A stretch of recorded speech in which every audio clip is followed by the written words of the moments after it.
Hello everyone. आज हम पढ़ने जा रहे हैं अध्याय 4 का पार्ट 11। और आज हम पढ़ेंगे वर्तुल गति यानी कि वृत्तीय गति, और इसे हम कहते हैं सर्कुलर मोशन। सर्कुलर मोशन या वृत्तीय गति सॉरी। तो जैसे कि आपको नाम से पता चल रहा है इसका वृत्तीय गति। वृत्तीय गति मतलब क्या होता है? आप सभी ने वृत्त जरूर देखा होगा, राइट? तो वृत्त कुछ इस तरह से होता है। तो वृत्त मतलब हुआ, वृत्तीय गति मतलब हुआ ऐसा कोई ऑब्जेक्ट, जब कोई कोई ऑब्जेक्ट हमारे पास है, वो एक वृत्त के अनुदिश गति करता है। वृत्त के अनुदिश जब वो गति करता है तो उसे हम कहते हैं, उसकी गति को हम कहते हैं क्या? वृत्तीय गति। यानी कि वो एक वृत्तीय गति में क्या है? चल रहा है। ठीक है, तो इसी को हम कहते हैं वृत्तीय गति। जब आप कोई भी पिंड हमारा वृत्तीय गति में चल रहा होगा तो उसकी ऑफ कोर्स, क्योंकि वो वृत्त गति में चल रहा है, तो उस वृत्त की एक त्रिज्या होगी जिसे हम कहेंगे आर त्रिज्या। और जो वृत्त होगा वो एक समान चाल से v गति से गतिमान होगा। उसका जो त्वरण होगा वो होगा v²/r, जो कि हमेशा केंद्र की ओर रहेगा। इसको आप कुछ इस तरह से समझ सकते हैं कि मान लेते हैं जो अभी तक हम गति देखते आ रहे थे, हमारे पास कोई ऑब्जेक्ट था जो यहाँ चल रहा था और उसको बिल्कुल सीधा जाना था, लेकिन वो सीधा ना जा करके उस पर कुछ एक ऐसा फोर्स लगा कि उसे जिसने अंदर की ओर मोड़ दिया। उसे दोबारा सीधे जाना था, लेकिन वो सीधा ना जाकर वो ऐसे मुड़ गया। हर केस में उसके साथ क्या हुआ? ऐसे होता गया। और वो जो उसकी गति थी वो हमेशा सर्कुलर होती गई, इस तरह से। तो उसकी गति कैसी है? हमेशा उसकी गति केंद्र की ओर अनुदिश रहेगी। इसी गति को हम कहते हैं वृत्तीय गति, जो कि हमेशा केंद्र की ओर उसकी गति रहेगी। तो यहाँ पर ऐसा फोर्स, कुछ ना कुछ ऐसा फोर्स होगा जो उसको हमेशा केंद्र की ओर गति करने के लिए मजबूर कर रहा होगा। इस वाले फोर्स को हम क्या कहते हैं? आपने नाम जरूर सुना होगा इसका। जो ऐसा फोर्स, ये जो फोर्स होगा उसको एक त्वरण प्रदान कर रहा होगा। किसको? उसकी गति को, जो वृत्तीय गति कर रहा है। तो इस फोर्स को हम कहते हैं, और फोर्स को कहते हैं हम क्या? अभिकेंद्र फोर्स, अभिकेंद्र बल। इस बल को हम डिनोट करते हैं एफ सी से। एफ सी मतलब सेंट्रीपेटल फोर्स। तो एफ सी बराबर हो जाता है mv² आर। यहाँ पर आर क्या है? आर होती है वृत्त की त्रिज्या, एम होता है उसका द्रव्यमान, किसका? जो पिंड गति कर रहा है। वी उस पिंड की गति, राइट? उस पिंड की गति को हम वी कहते हैं। तो यहाँ पे आपको ये ध्यान देना होगा, जब भी कोई पिंड एक वृत्तीय गति कर रहा होगा तो उस पर एक अभिकेंद्र बल लगता है। वो अभिकेंद्र बल क्या करेगा? उसको उस वृत्तीय गति में रखने का वो प्रयास करता है, राइट? तो हम अलग अलग प्रकार के अभिकेंद्र बल को समझते हैं, किस तरह से अभिकेंद्र बल होते हैं। तो आपने देखा होगा, जब एक हमारे पास क्या होती है, हमारे पास एक पत्थर है मान लेते हैं। उस पत्थर को हमने क्या करा है? उस पत्थर को हमने बांध दिया एक डोरी से। ठीक है, उस डोरी को हमने यहाँ पर अपने हाथ से पकड़ करके, यहाँ पे हमारा हाथ है मान लेते हैं, उस हाथ से पकड़ के हम इस डोरी को घुमा रहे हैं। तो आप देखेंगे जो वो डोरी है वो बिल्कुल गोल सर्कल में घूमेगी, राइट? आपने जरूर इसको ट्राई करा होगा। जब हम इसको क्या करते हैं, ऐसे गोल गोल घुमाते हैं, तो आपने देखा होगा कि ये जो जो हमारे पास ये पत्थर से बंधी हुई एक डोरी है वो हमेशा गोल घूमती है। यानी कि वो क्या कर रही है? वो सर्कुलर मोशन कर रही है, वो वृत्तीय गति कर रही है। तो इसे वृत्तीय गति प्रदान करने में एक अभिकेंद्र बल का रोल है। उस अभिकेंद्र बल को हम क्या कहते हैं? ऑफ कोर्स, अभिकेंद्र बल जो है उसको कौन प्रदान कर रहा है? इस डोरी का एक तनाव बल। ठीक है, तो डोरी में जो तनाव बल होता है यानी टेंशन फोर्स होता है, वही उसको अभिकेंद्र बल प्रदान करता है। इसी तरह से हम दूसरे केस लें तो आपने जरूर देखा होगा सूर्य। आपने आपने ये पढ़ा है कि सूर्य होता है, उसके चारों ओर कौन गति करता है? ग्रह, राइट? जिसमें देखो ये सारे ग्रह होते हैं जो सूर्य के चारों ओर गति करते हैं। उसमें हमारा हमारा भी ग्रह है जिसे कहते हैं पृथ्वी। तो सारे जो 9 ग्रह होते हैं वो क्या करते हैं? वो सूर्य के चारों ओर गति करते हैं, राइट? इस गति करते हुए आपने देखा होगा कि वो क्या करते हैं? एक सर्कुलर मोशन कर रहे हैं। क्या करते हैं? वो सर्कुलर मोशन करते हैं। तो उसको सर्कुलर मोशन प्रदान करने में भी एक अभिकेंद्र बल का रोल है। क्या आप बता सकते हैं वहां पे कौन सा अभिकेंद्र बल होता होगा? यस, वहां पर जो अभिकेंद्र बल होता है वो होता है गुरुत्वाकर्षण बल। सूर्य के कारण ग्रह पर लगने वाला एक गुरुत्वाकर्षण जो बल होता है वही उन्हें अभिकेंद्र बल प्रदान करता है। एक और हम केस लें तो हमें पता चलेगा, जब किसी क्षैतिज सड़क पर, हम इसको अभी डिटेल में देखेंगे, लेकिन जब क्षैतिज सड़क मतलब बिल्कुल प्लेन सड़क है और वहां पर जो कार होती है, जो वृत्तीय मोड़ के लिए जिसे उसके जो वृत्तीय मोड़ यानी उसे जो अभिकेंद्र बल प्रदान किया जाएगा वो किया जाएगा घर्षण बल के द्वारा। घर्षण बल ही होता है जो उसे अभिकेंद्र बल प्रदान करता है। इस वाले केस को हम डिटेल में देखेंगे इसके जस्ट नेक्स्ट स्लाइड में। तो अभी हमने क्या देखा, अभी हमने ये समझा कि अलग अलग केस में जब कोई पिंड वृत्तीय गति कर रहा होता है तो उस वृत्तीय गति के लिए जिम्मेदार कौन होता है, अभिकेंद्र बल। हर केस में वो अभिकेंद्र बल अलग अलग बल के द्वारा प्रदान किया जाता है। जैसे कि पहले वाले केस में आपने देखा, जब कोई पत्थर जब डोरी से हम उसे बांध देते हैं, उसमें तनाव जो बल ऐसे घुमाते हैं जब उसको हम, तो हम देखते हैं कि वो एक वृत्तीय गति कर रहा होता है। और वृत्तीय गति करते हुए उसे अभिकेंद्र जो बल प्रदान करता है वो कौन करता है, डोरी का तनाव बल।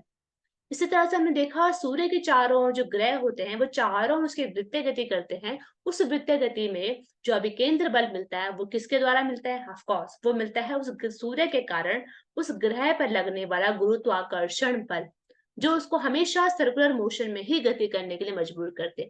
अगर वहां पे वो अब गुरुत्वाकर्षण बल नहीं होता, वो अभिकेंद्र बल नहीं होता, तो क्या होता, यस हम सभी जानते हैं अगर अभिकेंद्र बल वहां पे नहीं होता तो वो सारे ग्रह सूर्य के ऊपर क्या हो जाते हैं, गिर जाते हैं, है ना।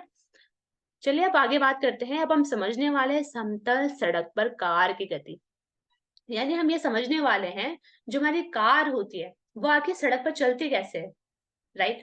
वो आखिर सड़क के अंदर क्यों नहीं घुस जाती, राइट।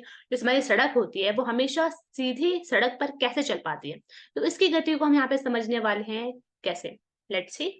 हम जानते हैं कि अगर आप देखें यहाँ पे ध्यान से तो कार पर कौन कौन से बल कार्य कर रहे हैं। अगर आप इसको ध्यान से देखेंगे तो आपको पता चलेगा कार पर क्या है, 3 प्रकार के बल यहाँ पर काम कर रहे हैं। पहला बल जो है वो है कार के वेग के कारण इस नीचे की ओर लगने वाला एक अभिलंब बल, जिसे हम प्रदर्शित करते हैं एनजी से, सॉरी एमजी से या फिर कैपिटल एन से। अभिलंब बल एक जो बल होता है उसके ऊपर की ओर लग रहा है, आई एम सॉरी, इसका जो बल है नीचे की ओर उसके वेग के कारण लग रहा है, दैट इज डब्ल्यू बराबर एमजी भी हम कह सकते हैं। ऊपर की ओर जो बल लगेगा वो लगेगा अभिलंब बल, राइट। एक जो बल लगेगा हम सभी जानते हैं जब भी कोई पिंड गति कर रहा होता है तो उस पर बल लगता है गतिज घर्षण, तो इस पे घर्षण बल भी लग रहा है, दैट इज एफ, ठीक है। अगर वो मतलब कार यहाँ पे चली रही होगी तभी हम, क्योंकि हम कार की बात कर रहे हैं, कार की गति की बात कर रहे हैं, तो यहाँ पे हम ये मान रहे हैं कार जो है गति में चल रही है, वो कार क्या है, चल रही है, तो यहाँ पे गतिज घर्षण लगेगा। तो कुल मिला के ये बात है कि जो कार है उसमें 3 प्रकार के बल यहाँ पर कार्यरत है। तो अगर आप यहाँ पे ध्यान से देखें तो यहाँ पे ऊर्ध्वाधर दिशा में कोई भी त्वरण यहाँ पे नहीं लगेगा। ऊर्ध्वाधर दिशा कौन सी होगी, ये वाली दिशा होगी। इस साइड कोई बल यहाँ पे कार्य नहीं कर रहा है तो यहाँ पे F बराबर 0 होगा। तो यहाँ पे अगर हम टोटल बल निकाले इस कार के लिए तो वो आ जाएगा N minus M G, this minus M G बराबर 0, यानी N बराबर आ जाएगा क्या, एम जी, ठीक है। N बराबर यहाँ पे आ चुका है एम जी। तो आप यहाँ से ये कह सकते हैं कि जो ये कार है यहाँ पे उसको वर्तुल गति करने के लिए जो अभिकेंद्र बल होगा वो कौन प्रदान करेगा, ऑफकोर्स इसको जो प्रदान करेगा वो करेगा इसका, वो हम आगे देखेंगे, आई एम रियली सॉरी। पर यहाँ पे हम ये देखने वाले हैं कि जो वर्तुल गति के लिए आवश्यक जो अभिकेंद्र बल होगा वो सड़क के पृष्ठ के अनुदिश होगा। क्यों, क्योंकि यहाँ पे हमने देखा कि n बराबर जो है वो mg है, इसलिए हम ये कह सकते हैं n बराबर क्योंकि mg है तो यहाँ पर जो अभिकेंद्र बल लगेगा कार पर वो किसके पृष्ठ के, वो सड़क के पृष्ठ के अनुदिश होगा। इस तरह से जैसे हमारी कार चलती है तो इसी तरह वो सड़क के पृष्ठ के अंदर जो है वो अभिकेंद्र बल यहाँ पे कार्यरत होगा। और ये अभिकेंद्र बल इस कार को कहाँ से मिलेगा, आप दे सकते हैं जो अभिकेंद्र बल इस कार को मिलेगा वो इसका कुछ ना कुछ स्थैतिक जो घर्षण इस कार पर लग रहा होगा वही घर्षण इसको अभिकेंद्र त्वरण प्रदान करता है। हमें देखेंगे, हमें जानते हैं कि F बराबर होता है म्यू एस एन, स्थैतिक घर्षण गुणांक है यहाँ पे ये। और हम जानते हैं कि अभिकेंद्र बल बराबर होता है M V square upon R. तो क्योंकि ये दोनों बराबर है, क्योंकि अभी हमने बात करी जो अभिकेंद्र बल होगा वो घर्षण बल के ही बराबर होगा, क्योंकि यहाँ पे जो घर्षण बल है वही यहाँ पे अभिकेंद्र बल का कार्य कर रहा है। तो इसलिए हम यहाँ पे इस तरह से इस इक्वेशन को लिख सकते हैं। इसको आगे हम लिखें तो यहाँ पे हम इसको क्या करेंगे, एम वी स्क्वायर को ए जगह रन देते हैं, वी स्क्वायर बराबर आ जाएगा हमारे पास mu mu S R N upon M, यानी हम लिख सकते हैं इसको म्यू एस आर जी। यहाँ पर आप जब n बराबर एम जी रखेंगे तो यहाँ से कैंसिल होके हमारे पास रिजल्ट आ जाएगा वी स्क्वायर बराबर म्यू एस आर जी, ठीक है। अब आप इस रिलेशन को देखेंगे पीछे वाले को तो आपको पता चलेगा कि यहाँ पर जिसकी गति है वो यहाँ पर कार के द्रव्यमान पर निर्भर नहीं कर रही है। म्यू एस और आर के किसी दिए मान के लिए अब हम यहाँ पे कार की जो गति निकालेंगे, तो यहाँ पे आपको दिखेगा रिजल्ट म्यू वी अधिकतम जो हो जाएगा वो हो जाएगा under root mu square R G. ये कहाँ से आया? ये अभी जो हमने रिलेशन निकाला था उसी को हमने आगे कंटिन्यू करा है। ये देखो इस वाले रिलेशन को, जो हमारा रिलेशन आया था, स्क्वायर को जो आप इजिकल टू के इधर ले जाएंगे तो यहाँ पर ये बन जाएगा अंडर रूट, और हमारे पास जो है यहाँ पर कार की जो अधिकतम गति है वो निकल कर आ जाएगी। यानी वर्तुल गति में जो उसकी संभावित अधिकतम चाल होती है वो इस तरह से होती है। तो आज के लिए इतना ही। इसके नेक्स्ट वाले लेक्चर में हम ये भी देखेंगे जो अभी हमने देखा था, जो कार है समतल सड़क पर किस तरह से गति करती है।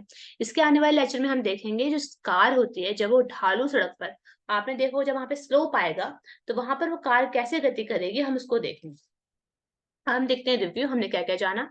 हमने देखा जब कोई वस्तु वृत्ताकार पथ पर गति करती है तो उस वस्तु की गति को हम कहते हैं वृत्त गति। इस गति में आवश्यक जो त्वरण होता है वो अभिकेंद्र बल द्वारा प्रदान किया जाता है। समतल सड़क पर कार गति करते समय कार पर 3 बल लगते हैं। पहला बल होता है कार का भार, अभिलंब प्रतिक्रिया और घर्षण बल। इस गति में जो आवश्यक अभिकेंद्र त्वरण होता है वो स्थैतिक घर्षण द्वारा प्रदान किया जाता है। आवश्यक शर्त ये थी कि आपको साम्यावस्था में किसी वस्तु की गति कैसे होती है, बल कैसे लगता है, वो आपको पता होना चाहिए। तो नेक्स्ट लेक्चर में हम क्या देखेंगे? हम देखेंगे कि ढालू सड़क पर कार की गति कैसे होती है, और हम ये देखेंगे उदाहरण 4.10 को। तब तक के लिए थैंक यू।